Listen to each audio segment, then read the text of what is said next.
भारत में हुआ ban VPN यानी कि वर्चुअल प्राइवेट नेटवर्क।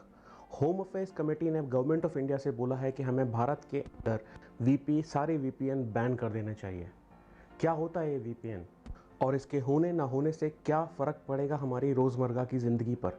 कितने लोग हैं जो वीपीएन यूज़ करते हैं इस कंट्री में? आइए देखते हैं वीपीएन के बारे में।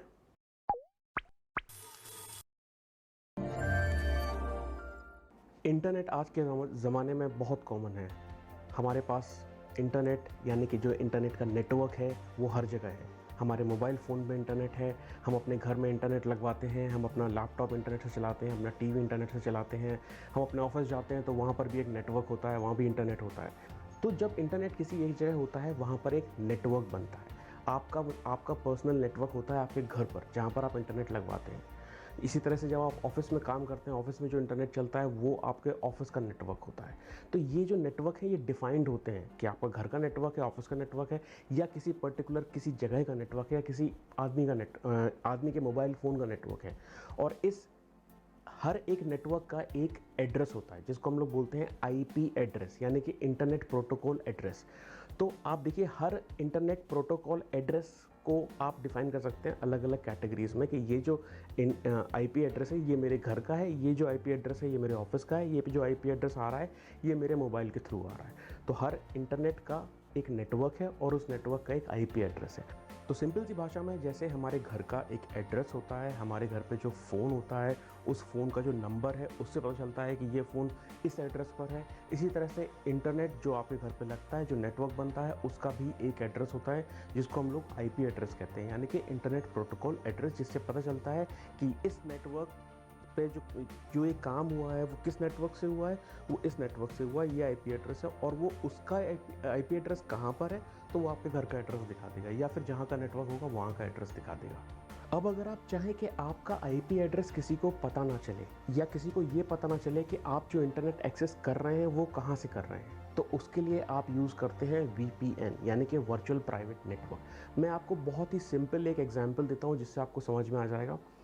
आप जब नेटफ्लिक्स देखते हैं या फिर आप जब कोई दूसरा ओटीटी प्लेटफॉर्म देखते हैं, आप जब अमेज़ॉन प्राइम देखते हैं या फिर आप कोई दूसरा ओटीटी प्लेटफॉर्म देखते हैं, तो जब आप वो इंडिया से देखते हैं तो केवल इंडिया का कंटेंट ही, मतलब बाहर का कंटेंट भी आता है बट इंडिया के लिए रिकमेंडेड कंटेंट ही उस पर आता है।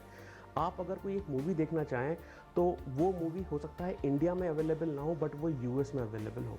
तो अगर आप एक वीपीएन यूज़ करते हैं, वीपीएन यूज़ करने के बाद अगर आपके पास दूसरी कंट्री का अगर आपके पास यूज़र नेम पासवर्ड है नेटफ्लिक्स का या अमेज़ॉन प्राइम का, तो आप अपने घर पे इंडिया में बैठकर यूएस का कंटेंट भी देख सकते हैं। ये क्यों हुआ? ये इसलिए हुआ क्योंकि जब आप आईपी एड्रेस अपना शो करते हैं तो वो पता चल जाता है कि आप इंडिया में बैठे हैं, आप पर्टिकुलर एक सिटी मुंबई के अंदर बैठे हुए हैं, आपका आईपी एड्रेस ये है। लेकिन जब आप वीपीएन यूज़ करते हैं तो आपका आईपी एड्रेस जंप होता रहता है या फिर आपका आईपी एड्रेस छुप जाता है। बहुत सिंपल सी भाषा में बता रहा हूँ, तमाम सारी चीज़ें टेक्निकल और भी हैं इसमें। इसके लिए हम वीपीएन यूज़ करते हैं। अब देखिए वीपीएन ये तो एक तरीका हो गया आपका सिर्फ एंटरटेनमेंट पर्पज़ का, बट वीपीएन के बहुत सारे और भी फ़ायदे हैं। फ़ायदे क्या हैं? जब से कोरोना आया हमने अपने घर से काम करना शुरू किया, लेकिन हम अपने घर पर जो नेटवर्क यूज़ कर रहे हैं अपने ऑफिस का, वो कैसे यूज़ कर रहे हैं? वो हम वीपीएन के थ्रू ही यूज़ कर रहे हैं। हमारे ऑफिस में एक वीपीएन बना हुआ है, उस वीपीएन का डिटेल आपको दिया हुआ है। आप अपने घर पर बैठकर, अपने घर के इंटरनेट पर बैठकर आप उस वीपीएन पर लॉगिन करते हैं और अपने आप ऑफिस के नेटवर्क पे कनेक्ट हो जाते हैं। तो ये भी एक वीपीएन का यूज़ है और सबसे सबसे बड़ा यूज़ आजकल यही है क्योंकि लोग घर पे बैठ के काम कर रहे हैं वीपीएन के थ्रू। ये सारे आपके ऐसे यूजेस होगा जो आपको आपकी हेल्प कर रहे हैं। वीपीएन के और भी काफ़ी सारे यूजेस हैं। मान के चलिए आपका एक बिज़नेस है जिसमें आपका एक ऑफिस जो है आपका यहाँ पर है और दूसरा ऑफिस आपका सिंगापुर में है या कहीं पर और है या किसी और जगह पर है और आपको उस जगह का एक्सेस चाहिए, तो ये सारी चीज़ें आप वीपीएन के थ्रू कर सकते हैं। लेकिन जिस तरह से इसके जो फ़ायदे हैं तो नुकसान भी हैं। नुकसान कैसे हैं? नुकसान है साइबर क्रिमिनल्स की तरफ से।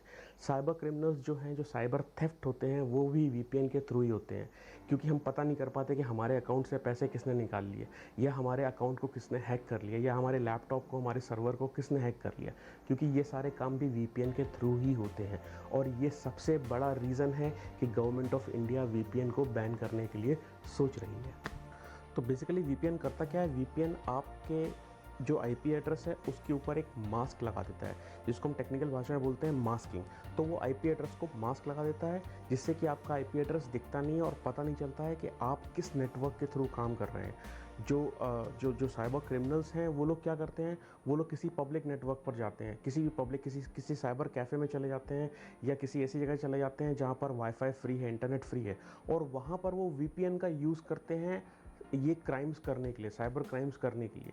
तो ये पता लगाना कि उन्होंने किस नेटवर्क के थ्रू किया है, ये बहुत मुश्किल हो जाता है। कई सारी कंट्रीज़ में वेबसाइट्स, कुछ पर्टिकुलर वेबसाइट्स बैन होती हैं, जो कि वो पर्टिकुलर सिटीजन्स उन वेबसाइट्स को यूज़ नहीं कर सकते, उनको एक्सेस नहीं कर सकते। लेकिन वीपीएन आपको ये फ़ायदा देता है कि आप अगर वीपीएन के थ्रू लॉगिन करते हैं तो आप उन वेबसाइट्स को भी आप एक्सेस कर सकते हैं। जैसे अगर इंडिया में कोई वेबसाइट बैन है, आप उस वेबसाइट को अगर आप एक्सेस करना चाहते हैं तो आप वीपीएन के थ्रू एक्सेस कर सकते हैं। फॉर एग्जांपल पाकिस्तान में काफ़ी सारी वेबसाइट्स बैन है, लेकिन फिर भी लोग वहाँ पे यूज़ करते हैं वीपीएन के थ्रू। तो अब ministry of home affairs constant बात कर रहे हैं मिनिस्ट्री ऑफ इलेक्ट्रॉनिक मीडियाज़ के साथ और इंटरनेट सर्विस प्रोवाइडर के साथ कि वीपीएन को किस तरह से बैन करना चाहिए या किस तरह के रूल्स एंड रेगुलेशंस वीपीएन के ऊपर लगाने चाहिए। वैसे मुझे लगता नहीं है वीपीएन बैन होगा। अगर वीपीएन बैन होता है तो ये काफ़ी कुछ नुकसान भी होगा हमारे देश के लिए, क्योंकि जो लोग अभी आजकल जो घर से काम कर रहे हैं उनके लिए बहुत बड़ा झटका है, क्योंकि अगर वीपीएन बैन हो गया तो फिर कुछ ना कुछ ऑल्टरनेटिव्स कंपनीज़ को निकालना पड़ेगा। या फिर मेरे हिसाब से तो वीपीएन बैन नहीं होना चाहिए, उस पर कुछ पर्टिकुलर रूल्स एंड रेगुलेशंस लग जाने चाहिए, जिसके थ्रू जो साइबर थेफ्ट होते हैं, जो साइबर क्रिमिनल्स हैं, वो अपना काम जो है वो ना कर पाएँ। काफ़ी सारी कंट्रीज़ हैं like China, Russia, UAE, north Korea, जिन्होंने वीपीएन अपनी कंट्रीज़ में बैन किया हुआ है, और अब है इंडिया का नंबर। तो लेट्स सी इंडिया में बैन होता है या नहीं। तो जाते जाते मैं आपको यही बताना चाहता हूँ कि वीपीएन का एग्जिस्टेंस आया 1996 में। इसको बनाया था एक माइक्रोसॉफ्ट के एम्प्लॉय ने, जो कि इंडियन था, जिनका नाम था गुरदीप सिंह पाल। अगर आपके पास कोई और इन्फॉर्मेशन है तो do comment us. Don't forget to like the video and subscribe the channel. मिलते हैं अगले वीडियो में। थैंक यू, बाय बाय, नमस्कार।